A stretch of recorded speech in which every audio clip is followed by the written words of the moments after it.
Okay, good. That's right. So they won't have chat, they'll have Q&A. I think, is that right?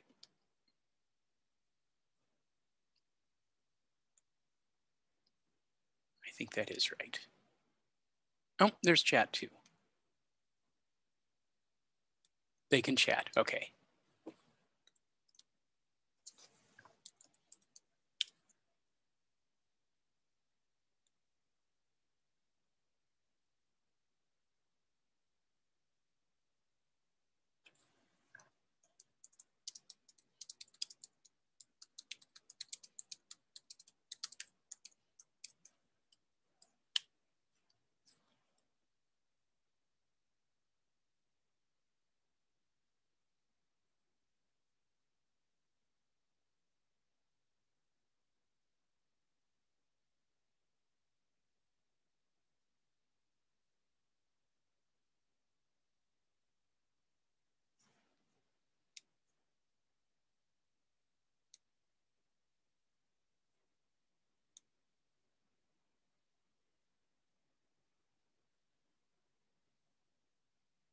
I'm not sure if you can hear me yet or not, but if you can, welcome attendees.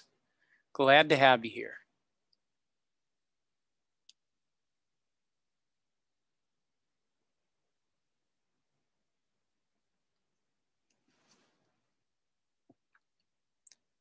And we'll get started. Not too long a time, but we'll give people another minute or two to wander in.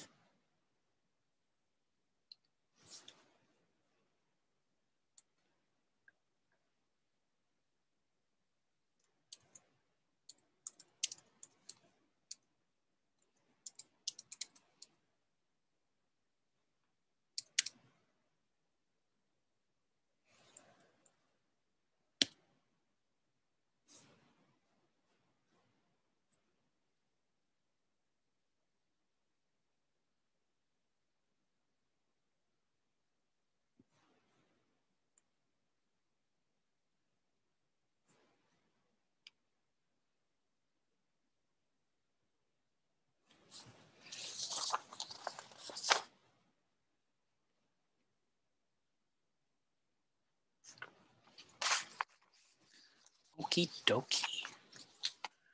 Great, welcome, welcome, folks. Glad to have you.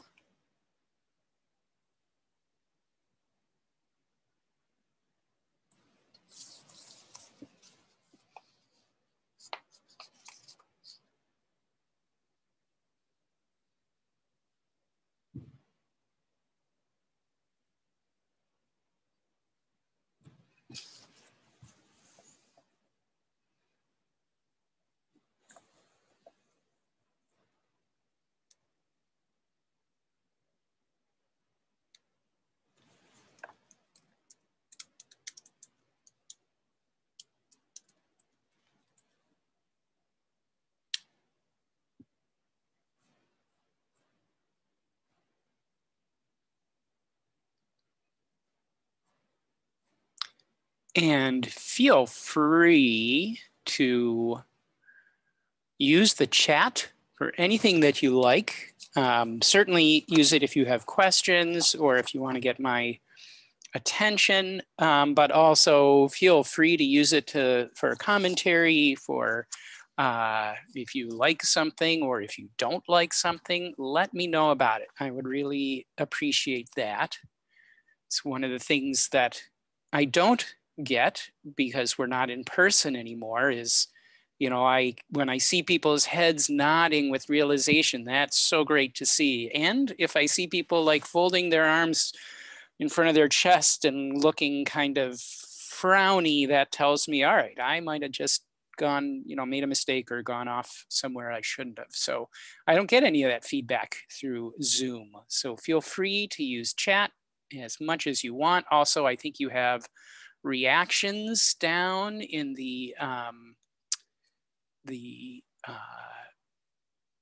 don't know if you have reactions or not, but anyways, just feel free to use chat all you like, and that'll be great. Whoop, sorry, Go back.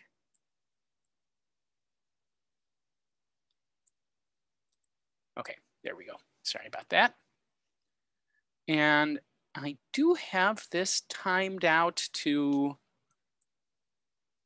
pretty much to a T. So I'm not going to wait much longer, but we had a bunch more people signed up, but that's okay because it'll be great to do this with a nice, small, intimate group. That'll be super fun too. And chances are it's right after lunch, people will be wandering in. So we'll start in just a moment.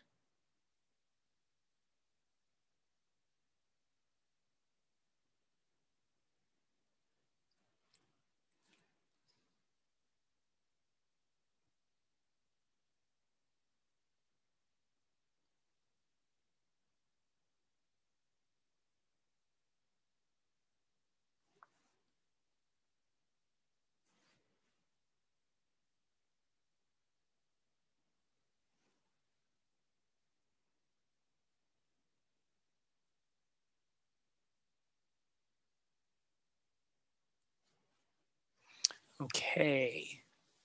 Well, we're getting there. I think we will dive ahead. And of course, usually, you know, at the start, we've got some housekeeping type stuff to do. So I'll start there. But once again, I want to welcome all of you to Raising Money from Owners during turbulent times. We're going to even go a little beyond owners, but I think it's all quite related. And I am Ben Sandell. I am a consultant, part of Columinate, which is a cooperative of consultants working in the US and Canada. There's 30 something of us, and I expect you've probably heard others of us here at Up and Coming.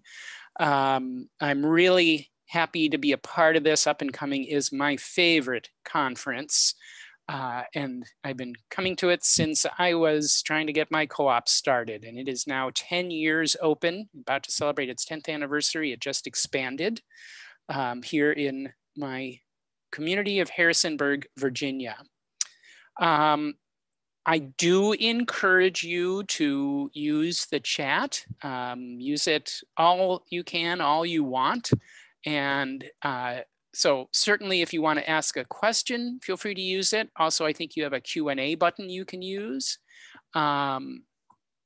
And if you want to get my attention, and as I already mentioned to some of the folks, I don't, unlike being in the room with you, I don't get any of the common indicators of whether you're with me or not, or whether you are, you know, what you're hearing is resonating or not.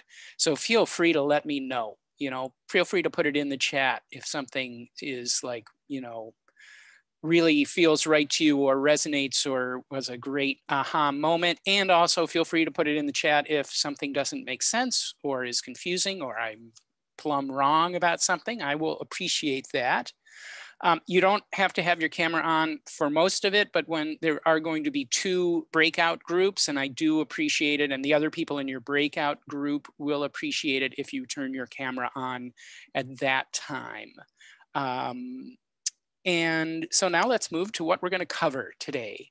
So we're going to start with a real basic, and yet I think it's something that is super important to our owner capital campaigns now, the how are you component. Then we're going to talk about some of the new changes, some of the things that we're seeing happening out here in the new normal or the new abnormal, as I like to think about it. We're going to talk a little bit about what is still the same, what has not changed in terms of our capital campaigns.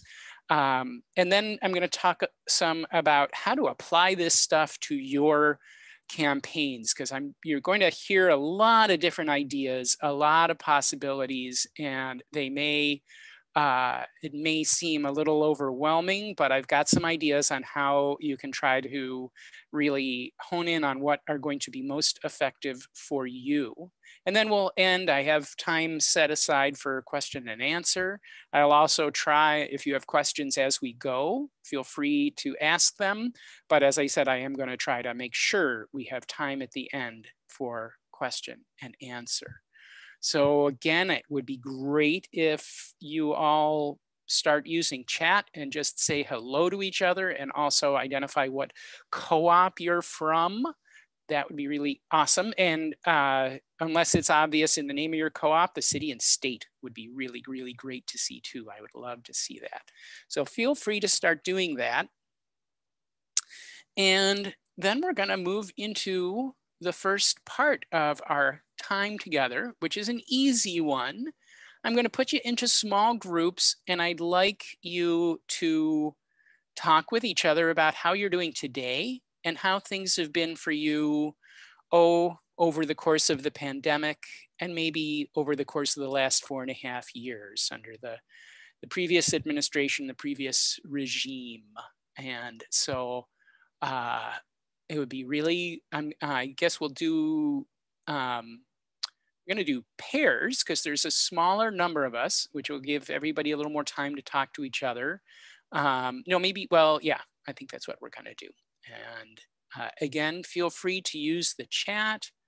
And I will also send you these basic simple questions. How are you doing today? And how have you been over the last 15 months or so and over the last 4.5 years or so?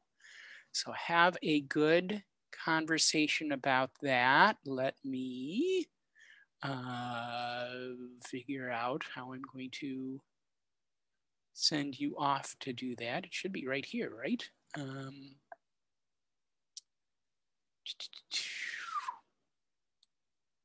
Why am I not, whoop, why am I not seeing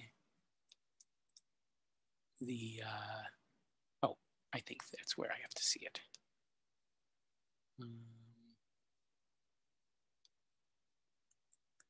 I don't like this aspect of, well, and you know, we are a small enough group that, and I am confused about how to send people off into small groups because this is not looking like my usual Zoom. So instead, I'm going to just ask you to feel free to unmute yourself and tell us how you're doing today and how you've been doing over the past 15 months and the past 4.5 years. And you are also welcome to put it into chat. So please, that would be great if you want to do that. And I think you should be able to unmute yourself. Oh, you can't unmute. Well, that's not helpful at all, is it? Let's see. I think I should be able to unmute you, right? Okay, bear with me for just a moment. Well, then you might have to use chat. That is a little bit of a humbug.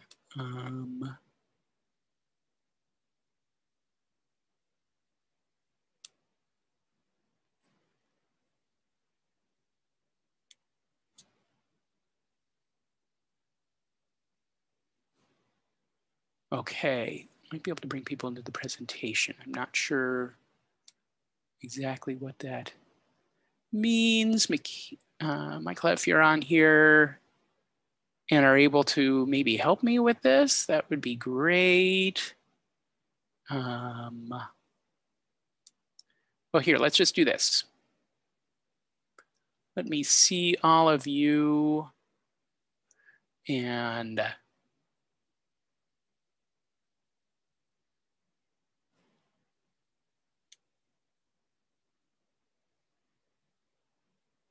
okay. So I appreciate that, Kayla. I'm still, though, mildly confused about this, but I guess I'm just going to plunge forward.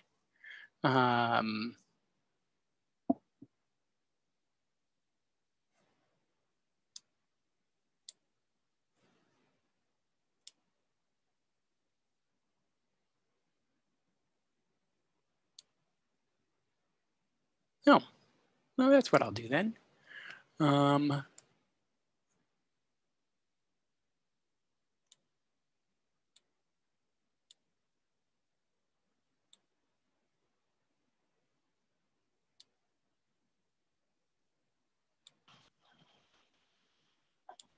Okay, now I think I'm turning you all into folks who can talk now and maybe even see each other if you want to turn on your cameras, or do I need to do that for you? So yeah, anybody want to say how they're doing today and how the last 15 months or so have been and the last 4.5 years have been for you?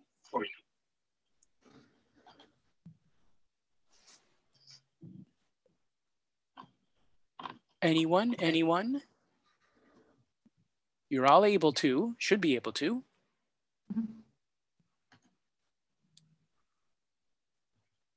Hi, Ben. This is Kayla. Hey, Kayla. I'm testing it out. I'm the one sending you directions. I didn't want to go first, but I will go first, just to break the ice. I am from the Silverton Food Co-op out in Oregon, and we had a capital campaign this fall in the midst of a pandemic before an election, but we had been talking about doing a campaign for over a year, and our board was like, we've got to do this. Owners are waiting for it. We said that we would launch in August, so we did it. We did not meet our goals, but the co-op spirit is still alive, and that's why we're here.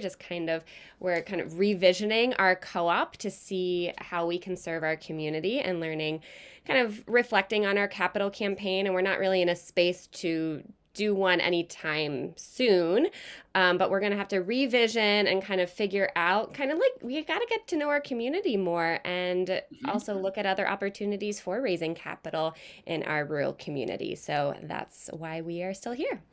Excellent. Great. Well, I appreciate that, and that you are willing to step out there and go first. Anybody else want to also let us know who you are, where you're from, and how you're doing today, and how you've been doing over the last period of time? This is Shirley South. I'm from Suncoast Market in Imperial Beach, California. We, when the pandemic hit, we did produce boxes for people in need, which was a way for us to stay connected with the community. We did that until people started going back to grocery shopping and stuff, and our boxes fell down, the need for them. So we stopped that, and then we didn't reach out for this community for a long time. This year we started back doing events, reaching back out to the community. Before the pandemic, we were getting about 20 to 30 new owners a month. We're down to about 10 a month now. We have 4 locations that we've been looking at for our store. We are just past our board just passed to do a market study, so that will be our next step. We do have 2 good locations that we're interested in, and then of course our next starting point will be our capital campaign. Great, very good. And how did how have you, personally been doing during the pandemic? Personally, I've met a good bunch of people. I started a new sports. We do paddleboarding. We meet up every Sunday now. We continue to meet up, and we also started a bicycling group of whoever wants to on Thursdays. So it's been really nice. We've also had a nice person who left his gym open and moved out into the parking lot. So we were able to work out every day. So cool. We were able to stay in touch with people at the same time, maintaining distance and wearing our masks. Well, okay, that sounds great. Who else would like to share a little bit about where you're from, and also how you've been doing lately and how you're doing today? So I guess I would. Great. I'm Dale Case from Hillsboro Food Co-op in Hillsboro, Oregon, near neighbors to Kayla, actually. Well, figuratively, I guess. It's the pandemic has been stressful, of course. I've learned the only thing I like about Zoom meetings is seeing people without masks. We are working toward our capital campaign as well. But after taking some of the diversity and equity sessions on here, I think we have a lot of other work to do as well. And probably before before the capital campaign. I'm not sure if my other board members will agree about that. We'll see. I mean, we've talked about a community-owned grocery store, and after taking these sessions, I can see that our community that we talk about is probably a lot wider than it should be, and we definitely need to work on that. One surprising thing about doing our co-op work during the pandemic is membership growth has been better than we ever would have expected. I mean, we've gotten 88 new members in the last year, and close to 60 new members already this year, and with Great. no promotion so far. We're coming up on one, but so that's really been surprising. And how I've done personally is really, I haven't liked it by any means, but overall, I really don't have that much to complain about. I don't live in town. I live on property out of town, so I have plenty of reason to be outside. That's helped a lot. It hasn't, I feel very fortunate that I'm not one of the ones who's been financially devastated by the pandemic. So overall, I have a lot to be thankful for. And that's my story. Excellent. Thank you, Dale, for that. Because I'm asking all of you to do this personal thing, I suppose I should also do a little of it. I'm doing really well today because I'm so excited to be here. Overall, the pandemic and the 4.5 years before now have been really hard. And partly just because of the isolation of it. This was the last, up and coming was the last conference, the last work trip I made last year before everything changed. But it's also meant isolation from family, my elderly mother and other family members who I've not been able to see. It's been hard, it's taken its toll, but glad to see, I'm very fortunate that everybody in my family has stayed healthy and has been able to go off and do the things they needed to do. I have 2 kids who are freshmen in college this past school year. So it could have been a lot worse, but it was also a really challenging period. And at least for me too, the previous administration, that period also had its challenges in a lot of ways and a lot of stress, as you noted, Dale. So that's how things are going here. And again, welcome to all of you. Anybody else, before we move on to the next piece, anybody else want to also let us know how you're doing today and how you've been doing over the last period?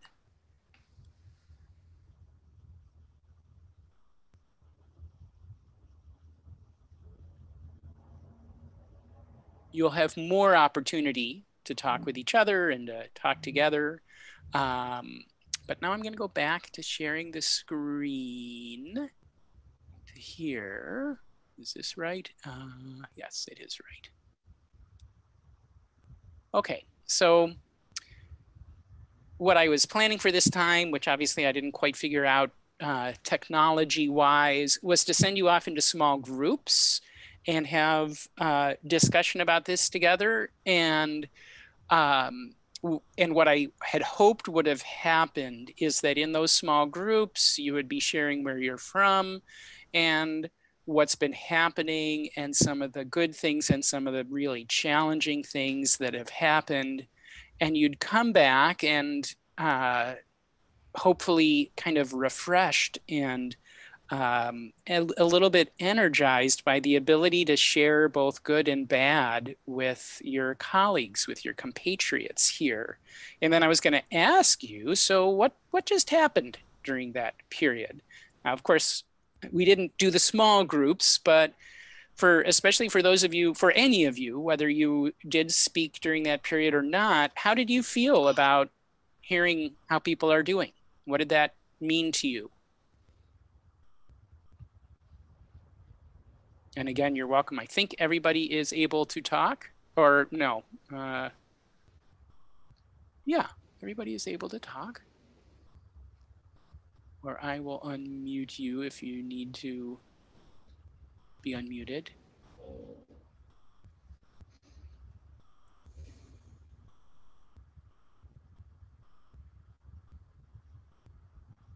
Ben, do you mean by what just happened is we listened to each one of us Yeah, and learned about what was going on with exactly. our areas and what we did to adjust to the COVID situation? Yes, and how you felt as other people just shared what they were up to, what they were doing about this. Yeah, I listened to each one of us and stuff, and we all adjusted to it differently, and we all stayed, we did what we needed to stay healthy. And we came, some of us co-ops, I heard, I think his name was Dale's, yeah, said that they had an increase in ownership and we had a decrease in ownership. And so in Kayla, they ran a capital campaign and it didn't work, but they're readjusting, which is really great. So we're all readjusting to whatever means that keeps us healthy and during this weird period of time. Mm-hmm. It is a weird period of time. Yeah, totally. Anybody else want to put anything out there of how it feels to be a part of this group and talking about this stuff? Ben, can you hear me? Yep. Okay, my name is Bev, and I too am from Suncoast Market in Imperial Beach, and a fellow board member with Shirley. And you know, after listening to everybody briefly tell us what it was like for them,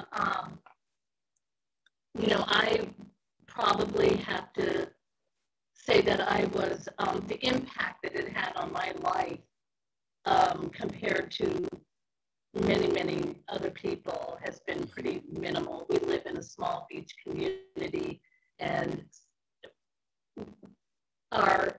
my activities were able to accommodate me and the rest of the people that the rest of the community that I was part of, to allow us to continue doing a lot of the things that I had always done, and that's exercise. And as far as the co-op is concerned, we stayed connected via Zoom. We still had our meetings. We still talked about what's going on and what we were going to do. There was a silver lining, many of them, during this pandemic for the co-op. We were able to partner with other healthy food entities that were helping folks in crisis by helping with drive-through pickups for, you know, produce boxes. We were able to also just be a part of serving our community in that way. Those that were hit hardest, and we had many people that were, and we were able to, you know, keeping in line with the social distancing measures that were in place, we were able to do it and still get out there. So, you know, I mean, some of the things we did or I did, others may not have been comfortable with, but I had opportunities to stay somehow connected to the community. So, you know, I feel that this past year was the most surreal year for me personally. I was in awe of just what was happening, all that was happening, and you know, just trying to, and I had a lot of self-reflection in that as well, and my part in some of this stuff, and how you know, I could look at that, and so anyway, that's where I'm at. I mean, I feel extremely grateful to be a part of the co-op world. Great. So that's all I got. Thanks. Okay, that's great. That's wonderful, and thank you for that.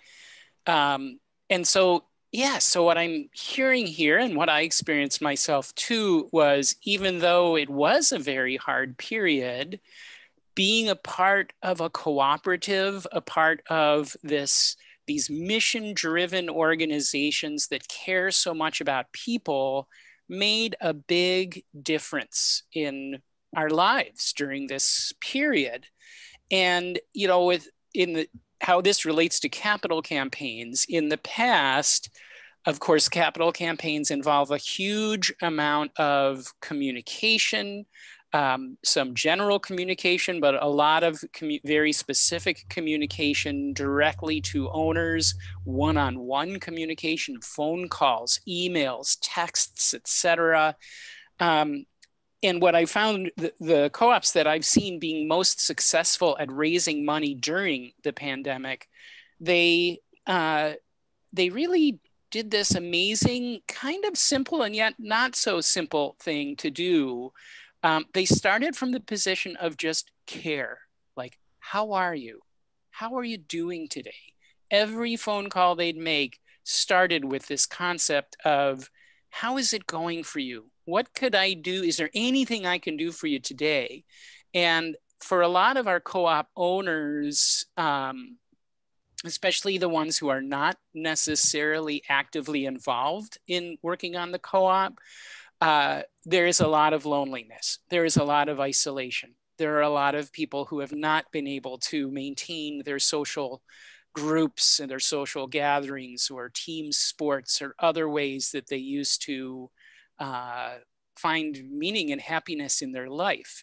But our co-ops, because we are dedicated to serving each other, to serving our needs through a cooperative business, we have the ability to really make a big difference to other people. And I think as we talk about money, which is of course a big issue, can be a loaded issue for people, if we start the conversation by just asking really and truly and sincerely, how are you? How are you doing these days?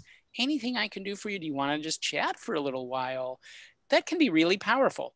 And it's also what we're great at. So I want to kind of stress that I see this as a new theme of capital campaigns all over, of really being able to let your co-op light shine and use the fact that you're a co-op, that you are owned by the people in your community collectively, and that you exist to serve as a way to really, truly, and sincerely express that. How are you? How are you doing? I'm glad you're a part of our co-op.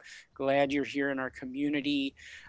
Make those connections, help people feel a little more a part of something. So, that's one place that I think we one big concept to keep in mind with any capital campaign going forward. And I might also note at this point, even though hopefully we are truly emerging from the pandemic and we have, a leadership with a very different style in our country now, there are still, a lot of people have lost a lot, including loved ones and friends. And this new abnormal, as I refer to it, it's going to be with us for quite a while. And so even though some of the things will get better or will change and evolve, other things, we're still going to be facing the fallout, some of the ramifications of this past 15 months and the past 4.5 years for quite a while to come. But we're co-ops. That's what we're here to do, is to help people make people's lives a little brighter. And we are totally able to do that. So I want to start right with that concept and then move into some other ideas. It can be easy to think, wow, a lot of jobs have been disrupted. These are hard financial times, and that is true for some people. However, the money to start your co-ops is definitely still out there, and we're going to go over these different things that I have noted here. But we're going to talk about how some folks have really been turned on to using their money for good in their community. Some folks have made an enormous amount of money during the pandemic and during the previous administration period. And they may be owing a lot of taxes. And we would love to be able to help them with both of what do I do with that money, and perhaps how do I save some taxes. There are people out there and organizations that are looking for let's just call it what it is, image rehab. They're looking at ways to perhaps help them recover some from some associations that may not have been positive for them, or for some positions they may have taken that may not have been very popular. Of course, we want to be careful in terms of associating our co-ops with that, but there may be ways we can do that that is good for the co-op and can bring substantial funding in. And of course, being creative, co-ops are always very creative, and now is the time to be more creative than ever. And we'll get into all of these, as I mentioned. So let's start with the owners activate. So this is one of the things I've observed with campaigns in different parts of the country. There's been a certain disillusionment for some people with political parties they may have been associated with a long time, or governmental organizations or other large national organizations that people had felt attached to or felt like were may have had their best interests in mind. And now they're feeling like, wow, what a surprise. They didn't really have my best interests in mind, or they seem to not be working for the common good any longer. And that has really activated a number of people in communities to put their money into things that work locally and that are working for good. And traditionally, or historically perhaps, we've always done pretty well with the wealthy on the left side of the political spectrum. I am seeing more and more people from the right side of the political spectrum who are investing money in food co-ops. And, forgive me if I'm getting a little too political, but I'm going to go there. So there's, the never Trumpers, the Republicans who were never comfortable with the policies and the position and the person of our previous president. A lot of those folks, although, again, they may not have always been thinking about co-ops, they definitely, I'm seeing more financial activity from those folks because they want to see their money do good things in the community. They respect things that are community action, that are not governmental sponsored, that are people working to serve their own needs and meet their own needs to create jobs. So all of a sudden, we're seeing a fair amount of money from the right coming into co-ops, which I think is really interesting and really great. There's no reason not to, other than, perhaps we may not have asked them as much. So this concept of activation, that people with money being activated to put their dollars into something they can visit all the time, they can see doing good in their community, that is so perfect for our co-ops. Another piece of it is follow the money. There are people who have really made money during this period. And I'm not just talking about, people whose last names are Zuckerberg or Bezos or Osteen. Even people in your community have made money through this in a variety of ways. And so we want to be able to tap into that money as best as we can. It may, we'll get into a little more how we're going to do that and how we find these people. But rest assured, even if hopefully nobody here together on this call has been, too adversely affected by financially by everything that's happened over the last 4.5 years and the previous 15 months. But even if you have been adversely affected, rest assured there are people in your community who still have made a lot of money during this period. And we would love to help them put that money to work in good things. And, let's talk about using our co-ops as ways for folks to perhaps burnish their images or help recover some of a more positive reputation that they may have had. And specifically, I'm seeing co-ops that are working with large health organizations. You know, there's been a lot of adverse press out there of things like health organizations closing clinics in communities that need their health clinics the most and have the hardest access to health care. And my own local hospital system or regional hospital system was suing people who were unable to pay their bills because they lost their work during the pandemic. And that was a huge black eye for them. They eventually dropped all those lawsuits, but only after it was all over the newspapers. You may have some big local businesses that took some unpopular positions or aligned themselves politically in ways that now they're wishing they hadn't.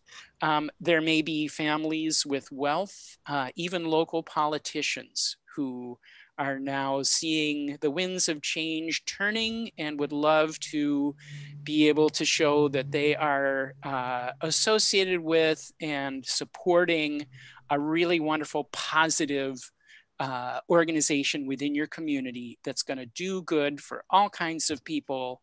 And our co-ops can do that. And so, you know, again, I understand that you may not want to, you want to choose carefully. And certainly I do not, you know, we can take people's money and even show that these people are involved without having anything to do or endorsing in any way, shape, or form their politics or their positions. But if the money is worth it, it may be worth considering. So using our co-ops for those photo ops, having the sign on the fence around the construction zone that says this was financed by, or generous donations from whoever it might be that's looking for that image rehab, we can do that. It's something to think about. Even though, again, I admit that it is a little bit, might be a little scary and a little controversial for me to even mention that here. But I went there, so why not? And then, of course, look in more places than you've ever probably looked before. And build relationships in a whole wide range of ways. Look for your community influencers. Who do people listen to in your community? Religious leaders are often people who folks listen to, city council, town council people, important business owners. There's all kinds of people like that, and it varies depending on what your community, how your community is structured. Politically and in other ways.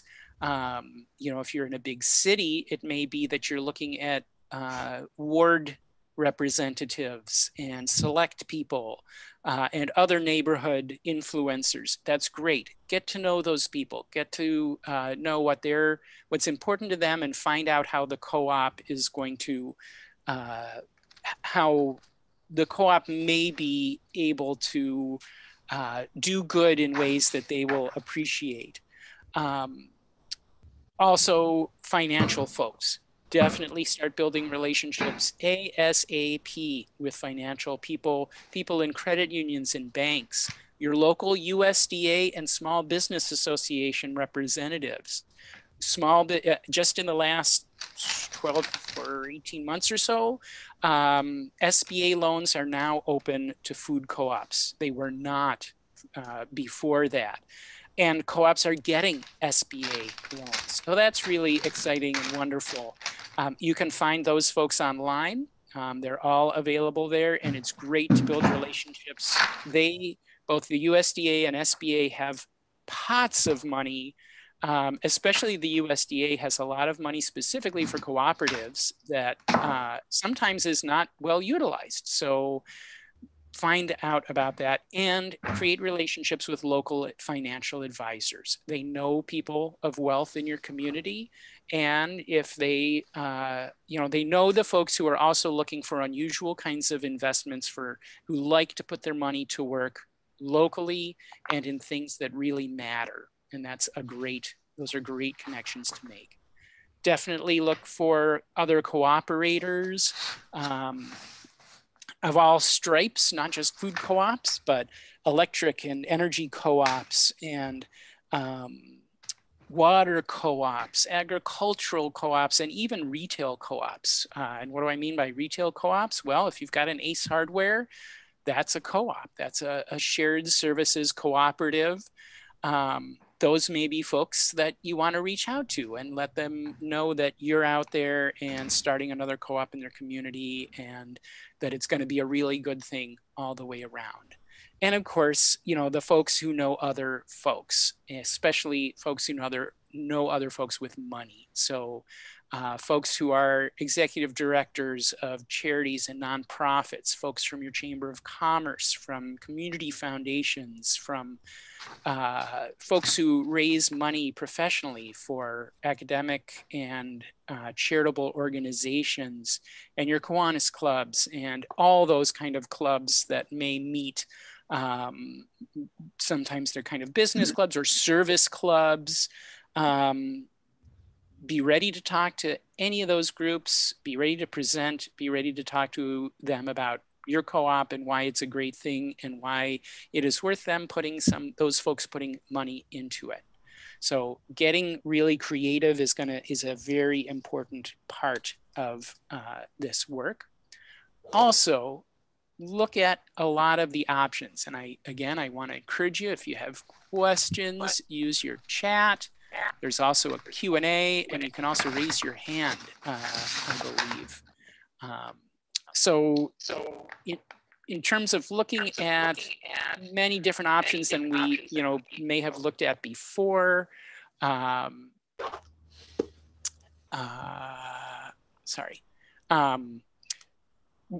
real estate investment co-ops. They're not necessarily happening everywhere, but if there is one in your community, or if you've heard of it or are familiar with it, and if you're in a position where your co-op may be looking to purchase a building, that could be something to think about. Setting your co-op up to be able to accept investments through self-directed IRAs, through donor-advised funds, having a fiscal agent. And if you're not familiar with that, a fiscal agent is usually an organization that is a qualifying nonprofit where people can donate money to the fiscal agent and receive their tax benefit for that. And the fiscal agent will in turn re-grant loan or purchase preferred shares with that money. And I'm getting a little tiny bit of feedback here, so I think I might actually mute folks again. Or if anybody's hearing that noise and think it's coming from them, go ahead and mute yourself. But I'm going to keep going. Hopefully the sound quality is okay for you. And generally your fiscal agents, Cooperative Development Services, CDS, out of Minneapolis, it works with a lot of cooperatives. But also look at if you have a state cooperative development center. Northwest has the Northwest Community Development Center, ICDC, which is of course one of the organizers and sponsors of Up and Coming. Your local community development organizations, and that may be both. Sometimes there are public-private organizations that are able to take charitable donations. These can be great folks to align with, to allow those folks who may have made a lot of money and have some tax liability, give them a place to put their money that will get them a tax benefit and will benefit the co-op. Opportunity zones are specific, I believe it's a federal program that is designed to encourage investment in parts of communities that could use the investment, that may have more empty buildings than we'd like them to have. Family foundations, historic tax credit, state and local business and community developments, and there's so many more. It varies where you are, what your state allows, what your community has. But that also goes back to the idea of building relationships, so you can learn more about what is available in your community, where those secret pots of money are hidden.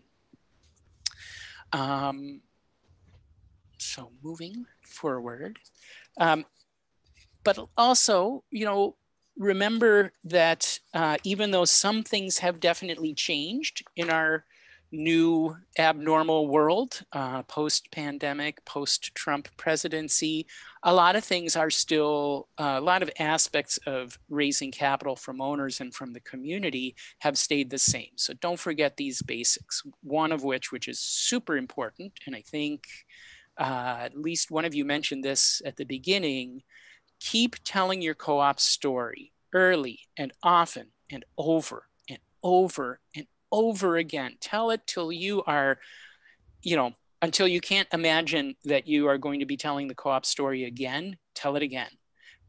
You can't communicate too much. And it's really, really important, especially now more than ever, to talk about what co-ops do all over the country, what other co-ops that have opened already are doing in their communities. They're the people they employ, the farmers they support, the good causes that they're a part of. It's also as important as it's ever been for the core team. And that's you folks, board members, the people who are the longest, strongest supporters of co-ops, to try to commit as much financially as you possibly can to your co-op's capital campaigns. And of course, one of my personal co-op mantras, everything's better with more owners. You want to keep growing that ownership, make that an active part of your early stage capital campaign. More owners means more potential people to loan money or to invest in your co-op. And especially for if you may be working in a co-op that's been organizing a long time, try to get up-to-date contact info. It really helps if we're trying to reach out to every single person, if we have emails and phone and correct addresses. Build those relationships, as I talked about earlier. Be ready to use professional help throughout. And definitely for your capital campaign, there is no way, I would not recommend you raise any money without talking to a lawyer first and making sure that you have the appropriate paperwork and whatever registrations may be required for your state. But also having a commercial realtor can be extremely helpful, and other consultants along the way, especially to help you complete your due diligence, or I shouldn't say complete, because your due diligence is an ongoing aspect of raising capital and of starting your co-op. You're going to have financial projections that need to be created and vetted by industry experts who can tell you whether your assumptions are in line or not with accepted numbers in the industry. You will, of course, need a market study, which looks at your competitive situation, looks at your local market factors, and helps you get a better understanding of what your sales potential are for specific locations within your community, and your business plans. And business plans are kind of a funny thing because, as soon as you have completed a business plan, it's pretty much already out of date and wrong, but you got to start somewhere. And it's really good to have some points in the sand, like a business plan, that you can, at least understand and look at what does it mean as different parts of it change? What ramifications is that going to have, those changes have for our project, for our co-op. So remembering those basics are really important. And of course, this is my grandmother had a lot of sayings like, whether you're rich or poor, it's nice to have money. So I like to say, you can't communicate too much or have too many connections ever. And I really do mean that. If people are complaining to you because you're sending out too many emails and you're making too many Facebook posts and too many Instagram posts, if they're threatening to ask you to take them off your email list, you're doing it right. That's a good sign. You want to communicate all the time. Even, you may feel like, well, we have nothing to talk about right now. We haven't started the capital campaign yet. Things are really quiet. Of course you have things to talk about. You had a meeting. You went to Up and Coming. You heard some, you took part in a variety of sessions. Those are all wonderful things to post about, put pictures out there. You can't communicate enough or have too many connections. So, all right, I put all this stuff out there, a lot of different ideas, a lot of concepts. And by the way, this is being recorded and these slides are available to you. So everything that you're seeing and hearing, you can review if you want to. But it's very reasonable to think, all right, well, how do we do this without burning out? How do we actually, where do we start with all these options for ways to raise money, to find money in our community and from our owners? Well, definitely start with the low-hanging fruit. So the people you know the best, the organizations you may have the connections with, you absolutely want to start there. It's the easiest and it'll give you some quick wins, which are really important for everybody's morale and for showing progress to the rest of the community. When I say start in your backyard, I mean pretty much literally. Like if you were going to have if you're going to have a picnic in your backyard, who would you invite? Well, talk to those people about it. Perhaps they themselves don't have the money to put into your co-op necessarily, but perhaps they do. And everybody knows people.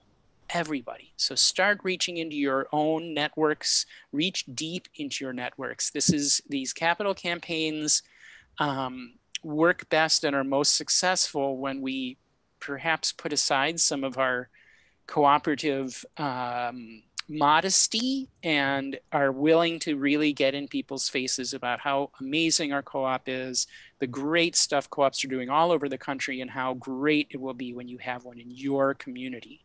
So start with your friends, your neighbors, your relatives, people you know. And definitely as you talk to folks, look for the folks who get it. Look for the folks who appreciate what you're saying, not the folks who you feel are going to be a hard sell. Just don't waste your time on that. Move on. And I like to envision that with every capital campaign, I am talking, there's a whole line of people, and some of those people in line are like, yeah, whatever, I'm not going to be a part of this, I'm not interested. And you can get you can put a lot of time into those folks, or you can just say, okay, well, thanks so much for being here, and move on to the next person who may very well be very excited about the co-op and about what you have to say. So as you start, especially looking at some of those things like the different concepts that may be new to you or not, the real estate investment co-op, self-directed IRAs, donor-advised funds, things like that. You're going to need help with those things, and the things you're going to want to pursue are the things where you have helpers who are going to get it and are going to be in the co-op's corner, don't worry about the other ones. And then, I mention here, unless you really believe that it's possible to bring them around and there's a substantial amount of money. So if you imagine a matrix or a box with 4 quadrants, on one side of the box, it's easy and hard. And on the other side, it's lots of money, little money. Well, of course, the easy and lots of money are where we want to start with our capital campaign. And the easy and small amount of money would probably be our next place to go. But in some cases, it is worth putting some effort into some stuff if we believe there's a lot of money there. So for instance, the USDA loan programs, the Red Leg program, things like that, they are a fair amount of trouble. They may have their own consulting associated with them that's going to cost you some money, but there are hundreds of thousands, even millions of dollars available in those programs. So the potential is high, even though the work is also high.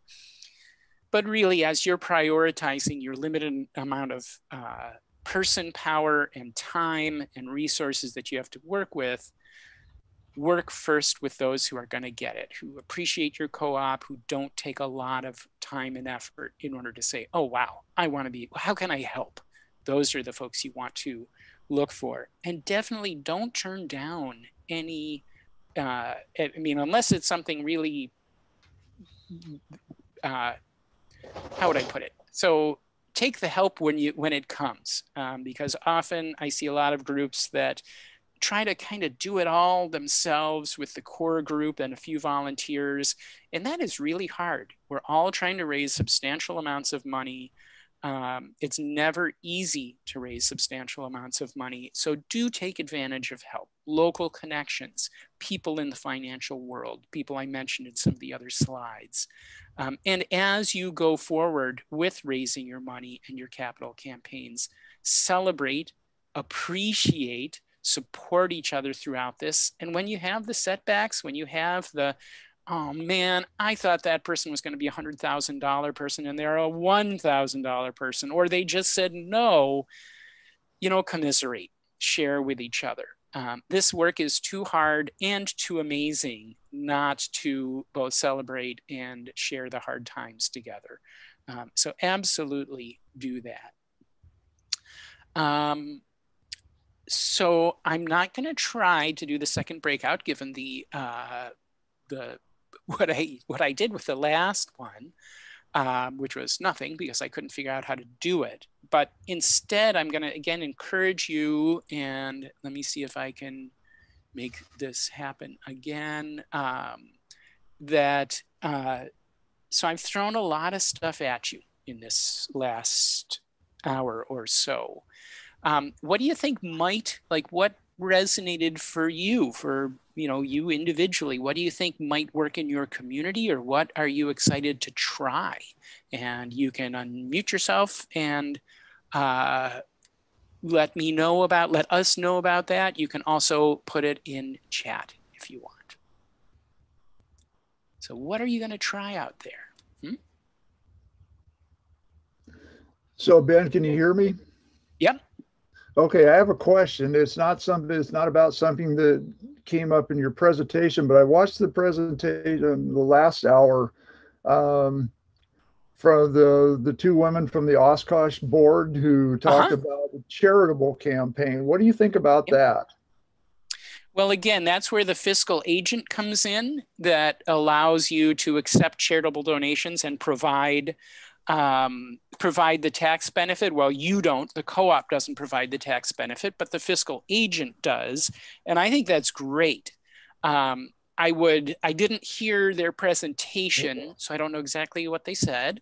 The caution that I give any group that is going to have a fiscal agent who allows them to accept tax deductible donations is be wise in how you promote and use that. The purpose of having the ability to take tax deductible donations is so that you might attract people with great means who can use the tax deduction to put a lot of money into the co-op. It really isn't for the folks who can't make your minimum and just want to donate $25. Not that you'll turn those folks away, but that's not who you want to aim for. Because too many folks who have the ability to make your minimum loan or investment, if given the option, will take the easy option of saying, well, instead of investing $2,000, I'm just going to donate $250. Doesn't help you nearly as much. So I think having the ability to take tax deductible donations is a really smart thing to do. And then work very hard to get people who can make substantial donations to be a part of that program. And again, you don't turn away people who want to make small donations, but you don't solicit small ones. You just let them happen. Yeah, we thought we were on our way toward a fiscal sponsorship here until their attorney advised them against it. And I'm not clear on what the attorney's reasoning was, but it just didn't work out. And I wondered all through the buildup to that, if we had the capacity to actually do the work, because it seemed like there was a lot of work involved for both the sponsor and us. And so I don't know, some people said that most of the work was on the sponsor, and I don't know, it was really it was confusing. Sure. Well, and the sponsors that work the best are ones whose mission is very, very closely aligned with the co-op's mission. And that could be why the lawyer advised that organization not to be the fiscal agent. If their mission is not closely aligned, then that can jeopardize their nonprofit status. Which is why I like looking for cooperative organizations in particular and community development organizations, because both of those tend to be very much, aligned with the mission of the co-op, which is to open a community-focused business that is going to support basic needs. It's going to support community vitality. It's going to make more livable communities. So looking for those organizations who have the very, very closest mission to the co-ops may make that a little easier. Of course, those agents always take a cut. That's just how they work. But that's okay. Again, if you're able to attract some larger donations, and it may not be something that every co-op takes advantage of, depending on your community, but I wouldn't rule, even in communities where you think, we don't have much money, you would be surprised if you have places of worship, if you have libraries, if you have schools, if you have health centers, there's probably some money hidden around there. And if you have the ability to accept tax deductible donations, that may be helpful to you. But I don't recommend that co-ops try to create their own organization. That means another board, another set of meetings, another set of paperwork. And I just don't see, in the few groups that have done it, I haven't seen that it was worth that effort. Using an agent instead is the way to go. Yeah, we saw that option. It did not look to be in our best interest. Right. The sponsor that we were working with, it seemed to them and us that that our missions were very much aligned. It was about the betterment of our downtown, and so I don't know. I don't know if I didn't hear why their attorney rejected the idea or what, but. And now it looks like there may not be anybody else in the area that would be willing to do it. So, well, and depending on where you are, you might look for the regional help. And again, Cooperative Development Services out of Minneapolis, they have an arm that works in a number of different states around the country that can provide that can be that fiscal agent for co-ops in development. And their whole organization is devoted to the success of cooperatives. So they're very well set up to do it if they are able to work in your state. Okay, well, thank you for the information and the opinion. Sure thing. Yeah, absolutely. What else? What have other people? And we'll consider this Q&A time too. In fact, I have a slide for that, so I'll move to that. But I am curious what you think you might try of what you've heard here today, what you're going to take back to your co-op and try, and what questions do you have about anything that I talked about here today?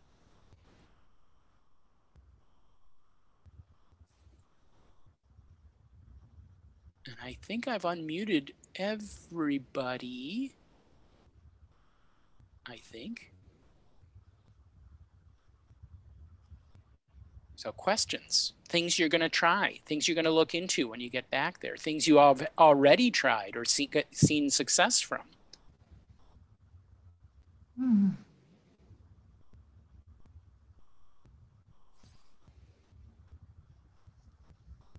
And or questions.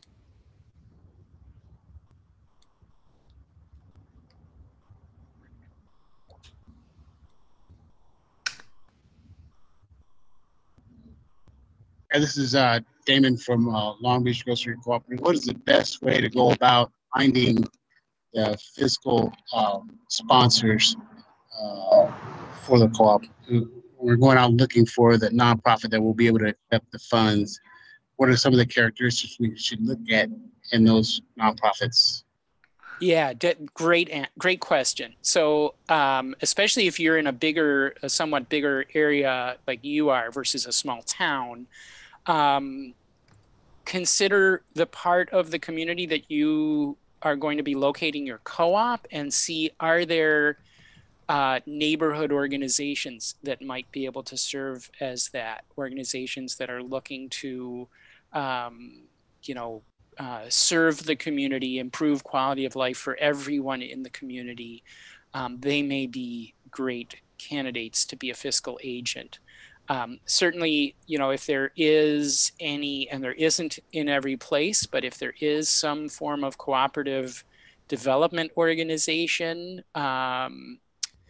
that would be someone to talk to, or a group to talk to about it. The community development public-private partnership organizations, sometimes they have names like, our community name Downtown Renaissance or something like that, but that is, that may be able to, that are there to help folks get their new businesses off the ground, help beautify communities and neighborhoods and buildings that need it. They may also be worth talking to about whether they can serve as a fiscal agent. So asking around, looking for who is already making grant-making opportunities, or who's already making grants in your community or your part of the community. And potentially also talking to other cooperatives about if they know who might do that. And that might mean farmers co-ops and credit unions and other forms of co-ops also. Not that they themselves will be the fiscal agents, but they may know who can be. And especially for larger co-ops, they may have a nonprofit arm or component that perhaps may be able to serve as your fiscal agent.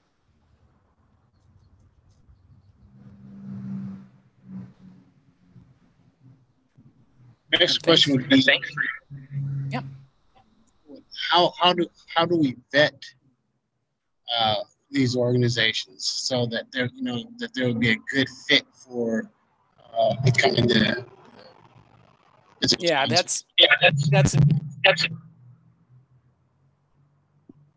was there something else you wanted to add, or No, you can go ahead and answer. Okay. Yeah, no, that's also a really good question, because I don't think you want to just align yourself with anybody. I think first off, they will need to provide you with some specific legal paperwork saying, here's what we're going to do, here's how much it's going to cost. These are, they're not handshake relationships necessarily. So making sure you get that contract and read it over carefully is important. Beyond that, I would meet personally with people in charge of that organization. And again, you're looking for the folks who get it.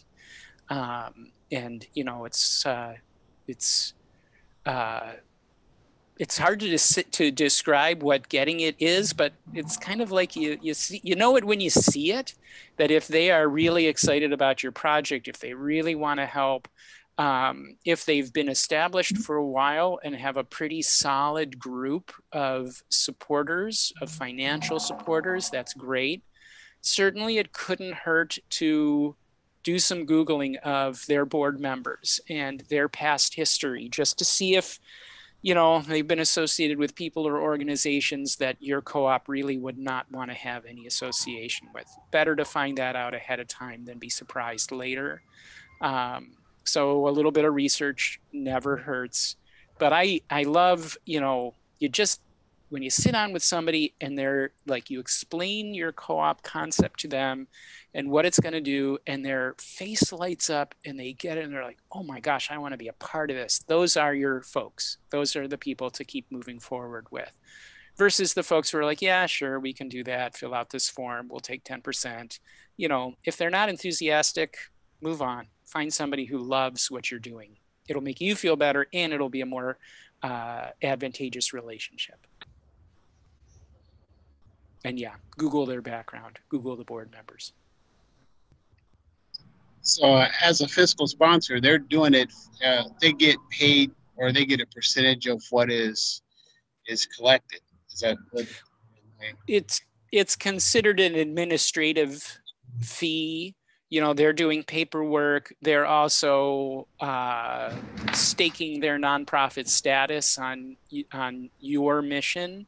So yes, they always get a cut. But again, if we're talking, if it gives us access to folks who may be, looking at thousands or even tens of thousands of dollars, it's usually well worth it.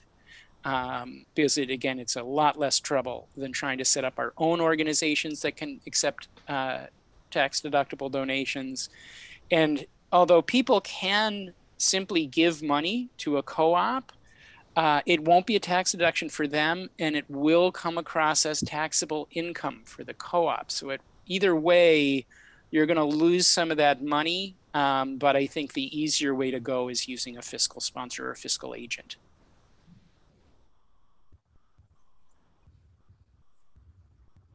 And I think 10% is about the going rate, but I'm not sure. It's the percentage I've heard from some groups who are working with fiscal agents. Other questions, other ideas, other things you're going to take home? Hi, Ben. This is Sue Patterson from Westchester Co-op. Yes. Hey, Sue. Yeah, a follow-up question to that, because I've heard that said a couple times and I didn't quite understand it.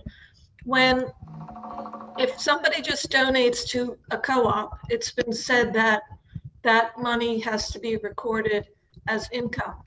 But Correct. if a donation comes through a fiscal sponsor and then comes to the co-op, why wouldn't that also have to be recorded as income? Well, it depends how it comes through to the co-op. So if a person just writes a check directly to the co-op and says, here's my gift, the IRS sees that as sales with no inventory associated with it. So pure profit without any associated costs. Mm-hmm. And even if you're not actually making money, even if your outlays are a lot more, there still may be a tax liability on that. Whereas if the money comes through a fiscal agent, the fiscal agent may either, you will be a qualifying, you'll account for it as grants, or the fiscal agent may simply be loaning or purchasing preferred shares in your co-op with that money, in which case it's, especially in the case of preferred shares, it will be equity. It will not be taxable income. So, I find this a little bit frustrating because as a person who has been a part of co-ops and as a person with a family, it's all money. It's cash that helps you do the things you got to do. And yet the IRS sees some cash as, oh, sure, do whatever you want with it, no problem. And other cash as, we need our cut. So does that help clarify that? Okay. Yep. Thank you. It's all good money. It's just how much of it you get to keep and what's kind of the safest money. I think also if you have somebody who wanted to make a substantial donation directly to the co-op without a fiscal agent, that might raise some eyebrows, as to why that person would want to make a non-tax deductible donation. Is this, where did the money come from, or who knows? I wouldn't want to speculate necessarily, but it's always good to do the things that are most established and legal and won't bring any unneeded scrutiny to your organization. Great, thank you. Yes, you're welcome. Thanks for being here.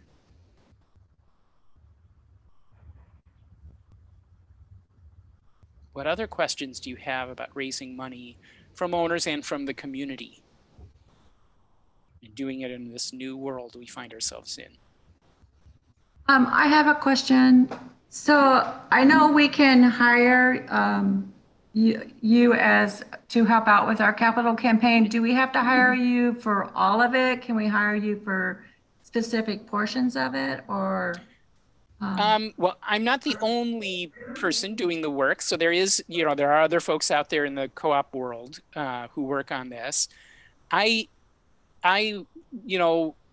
for every client that I work with, first we have a meeting where we just talk about what's your situation, what's your need, where are you at, what have you already done, what strengths and weaknesses do you have within your organization, and the proposal is created based on that. So yes, I guess the short answer is you could use me, and I would expect any other consultant, for only specific parts.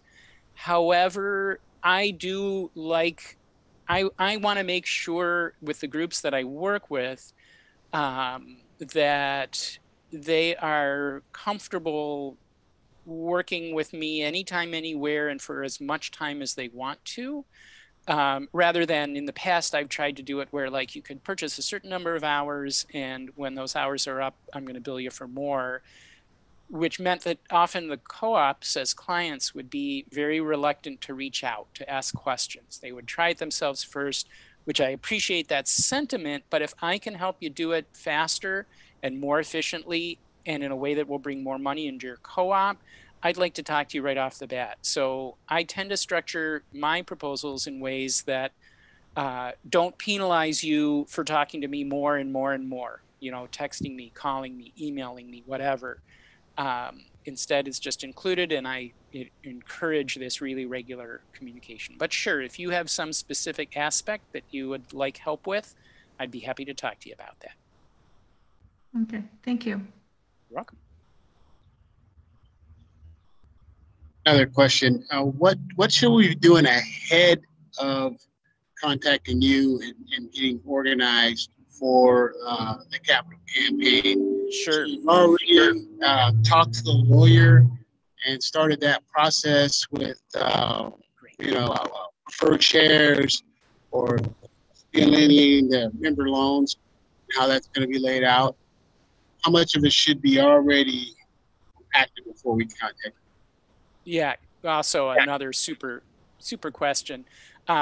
Definitely talking to a lawyer and getting that process started.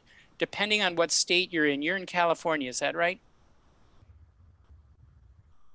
Well, Correct. I think California. You're from Long Beach, right? So California is a registration. It's a state that requires registration of these kind of offerings. Some states don't. Some states you just mail something in and it goes into a file and there's no time required. But so you want to build a little extra time in for the legal work for a state like California, also Vermont and Michigan and some others. But in addition to the legal side, start introducing the concept to your owners in your community. So a business that goes out and says, hey, we don't have, the backing of a home office somewhere or investment capital coming from, these huge funds. We are all doing it ourselves locally.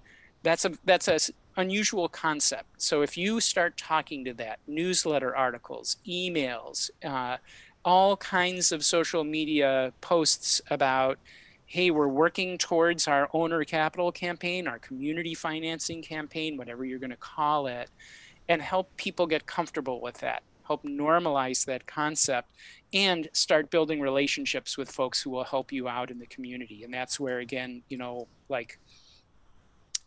if you have people in your community who are financial advisors who talk about socially responsible investments, those are great people to reach out to and start talking to, because they often have clients who are looking for the unusual, the offbeat, the special kind of places to put their money, like food co-ops that make them feel great when it's 2 a.m. and they're wondering, what's my money doing in the world?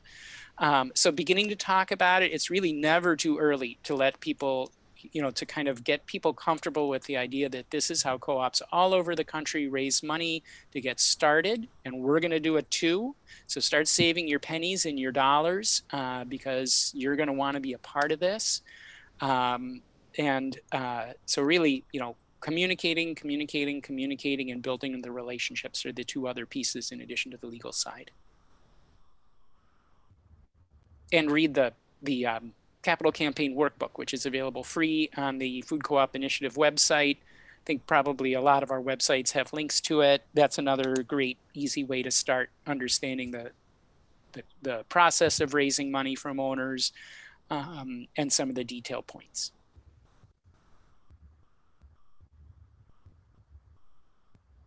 We do still have a few more minutes if you have other questions.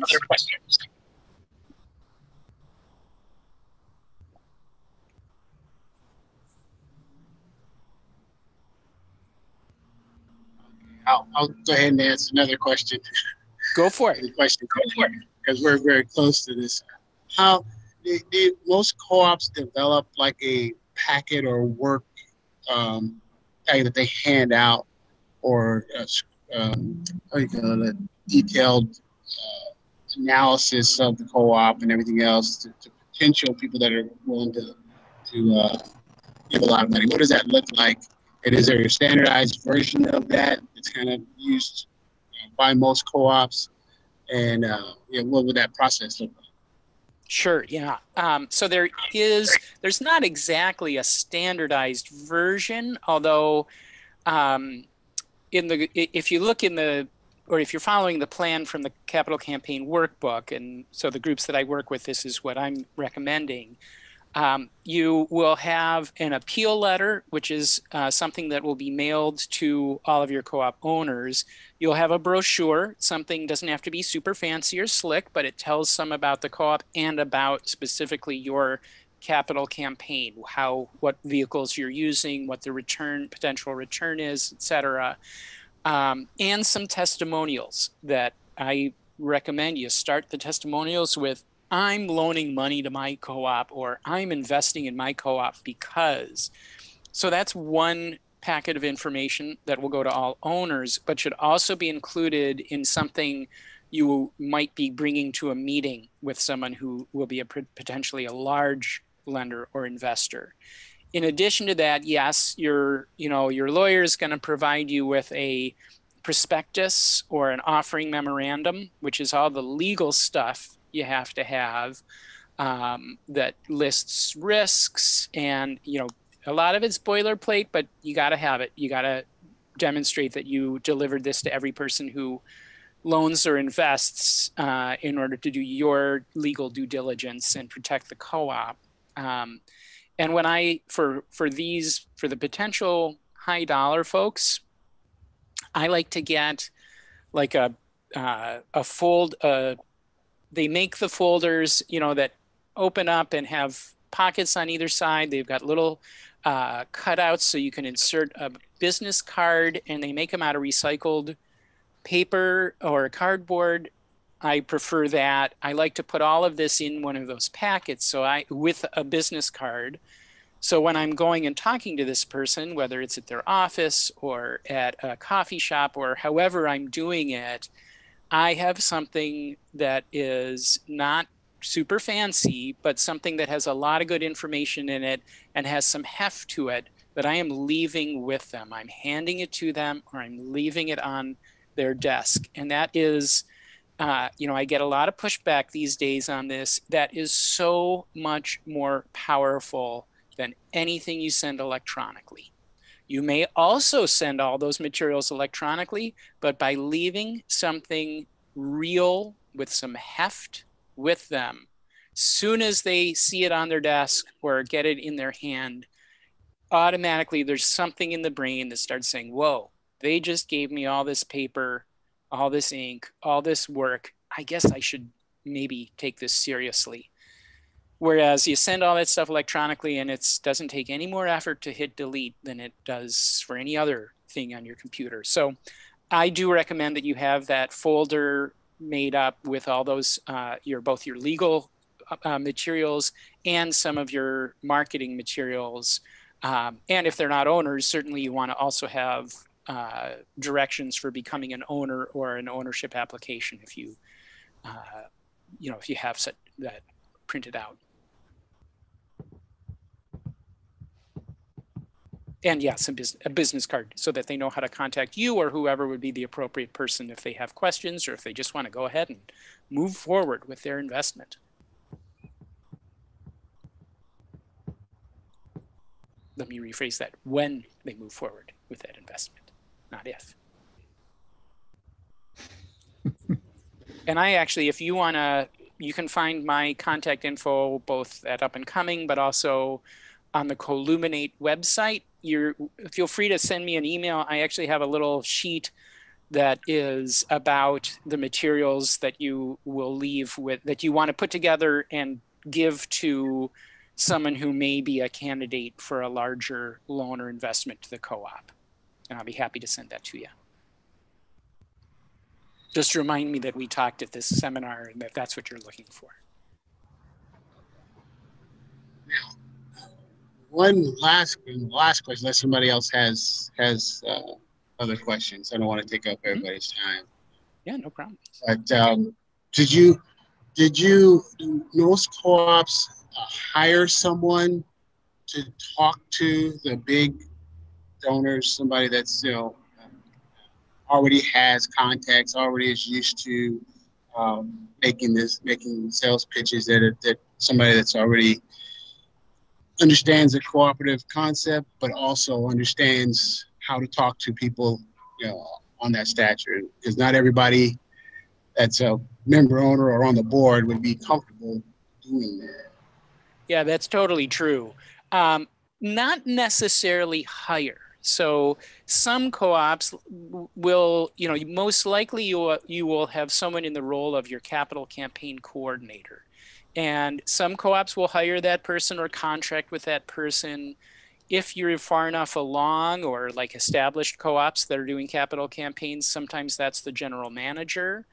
And they can do a great job with that. Sometimes you will have, a hired person who will go in there and have some of these conversations. But I just want to make a very clear distinction that I do not, we don't want telemarketers. We don't want people who are, they've got to get the co-op and they've got to feel passionate about the co-op. Luckily, those folks are out there. They're amazing, wonderful human beings. But we don't, it's okay if we give up a little bit of polish so that we're super genuine and real with people and our passion shows through. I would much rather see a passionate person who doesn't have a lot of experience with money, and I can help that person feel good about talking to somebody with a lot of money, rather than somebody who's kind of slick and polished and used to talking about a lot of money, but they're doing it for their percentage and not because they love the co-op or care about the co-op. So you don't necessarily have to hire that person. You can gain that level of comfort and familiarity. It does help if you have some understanding, a decent understanding of the co-op's financials, of its sales potential and profit potential and the timeline and that kind of thing. But again, that stuff I think can be learned pretty well.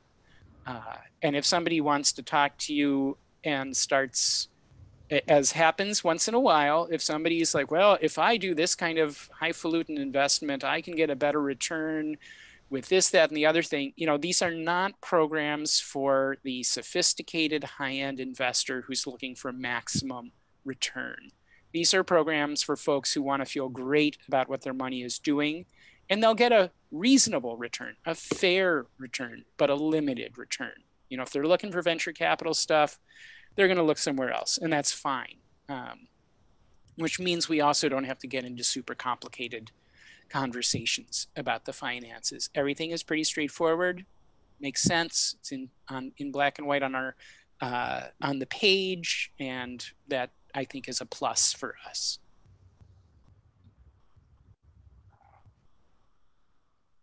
And they will, so we have 7 minutes until they actually shut down, the software shuts down the session. But again, I'm here and I'm happy to talk to you if you have questions. I so appreciate you being here.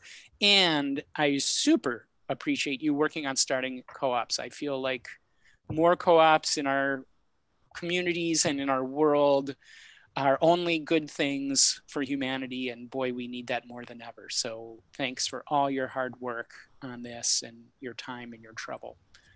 And yeah, like I said, we have 6 more minutes for questions if you have any. So Ben, I think I have another question. When you were talking about thinking creatively and you talked about other cooperatives, electric companies and water and so on.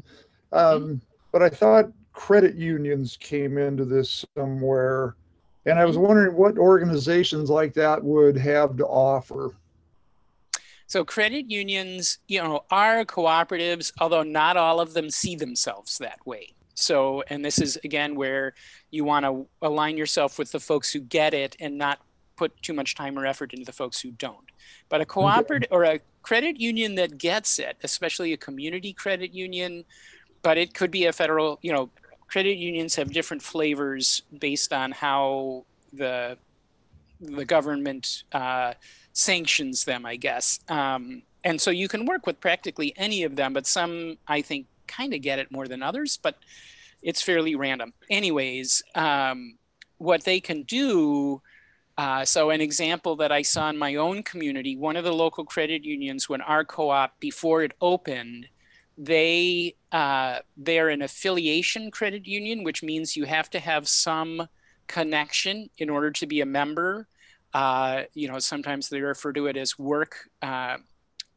live, work, worship, that you have to do one of those three things within a certain area for you to be able to be a owner. Well, they offered that anyone who joins the co-op is automatically qualified to join the credit union, which was a nice thing for them to do. They also offered that if you took a car loan or got a mortgage through the credit union, they would pay for half of your co-op membership, which was also a really nice thing to do. It's not like we got hundreds of folks that way, but we got a few, and it just really gave us some legitimacy to be associated with this, long-standing local institution. And it certainly made the conversation more friendly when we went and said, hey, would you want to loan us $500,000 or $1 million to get our co-op started too? Which they didn't do, but they were willing to talk with us at a time in 2008, 2009, when nobody in the local banking scene wanted anything to do with us. So that's where I see the credit unions, they can be creative when they want to be. That particular credit union has a no-fee ATM in our co-op now. So that's been a long-standing relationship that seems to be working well for both co-ops involved. I've seen electric co-ops that have also, as a benefit to their staff, to their employees, that they will subsidize their joining the local food co-op, and that has yielded a nice bump in ownership. I've seen there's also specific programs that go through electric co-ops. The Red Leg, the Rural Economic Development Loan and Grant Program, is a way for USDA money to flow through electric co-ops into organizations that are like food co-ops that are supporting local agriculture. So that's another area where other cooperatives may be able to help out a co-op. But credit unions are great, and they're usually great alternatives to your local banks. Local banks can be really wonderful partners too, but if your credit union gets that it's a cooperative, then that's a great plus. If they don't, well, you'll just see what happens. Yeah, because I'm a member of a local co-op credit union here, and I'm friends with the manager, and Totally. And he asks how we're doing, how the co-op is doing periodically, and when he has time to talk. And but he's never mentioned doing anything particularly to help us or anything. In fact, well, we have our co-op, the co-op banks with them as well. Mm-hmm. But what kind of stuff would it be reasonable to approach him about? Oh, helping yeah. Well, and okay, 2 minutes.